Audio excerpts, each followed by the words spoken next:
शहजाद कुरैशी साहब, आपको चूंकि ऑर्डिनेंस पे अपोजिशन की हिमायत चाहिए होगी और अपोजिशन ये कह रही है कि हमें तो एतमाद ही नहीं है, तो वो आपकी हिमायत कैसे करेंगे?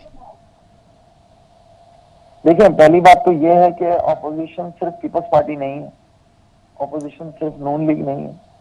ऑपोजिशन जब ऑर्डिनेंस आता है, मेरा ख्याल है जब प्रेसिडेंट साहब, अब हमें नहीं पता क्या क्या स्ट्रैटेजी होगी, मैं आपसे बैठ के सिर्फ हवा में बात नहीं करूंगा। ठीक ठीक। जब जब जब ऑर्डिनेंस आएगा तो उस वक्त हमारी क्या स्ट्रैटेजी होगी, क्या चीजें होंगी, तो मेरा ख्याल है उस वक्त हम आपको बेहतर तौर पर बता पाएंगे। ठीक है, आप नंबर्स पूरे कर लेंगे। वक्त से पहले जफीर हम कुछ भी बोलें, कुछ भी चीजें करें, आपको याद है, एक चीज मैं आपसे पूछना चाहता हूँ, क्या आप आपको ये अच्छी तरह याद है कि नून लीग और पीपल्स पार्टी एक साथ थे और सेनेट के इलेक्शन पे पीपल्स पार्टी ने किस तरीके से वोट दिए थे? आप मेरी बात समझ गए होंगे।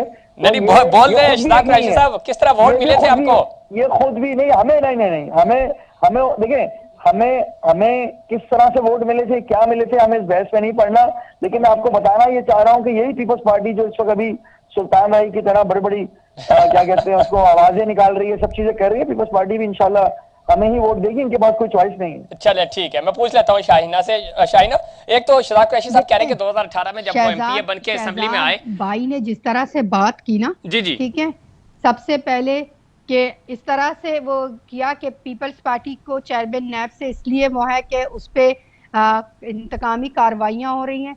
पहले भी मैंने कहा, अब भी मैंने कहा कि हम डरने वाले नहीं हैं। अगर पीपल्स पार्टी के आप बात कर रहे हो तो इनकी तो भी बातें आप याद करो।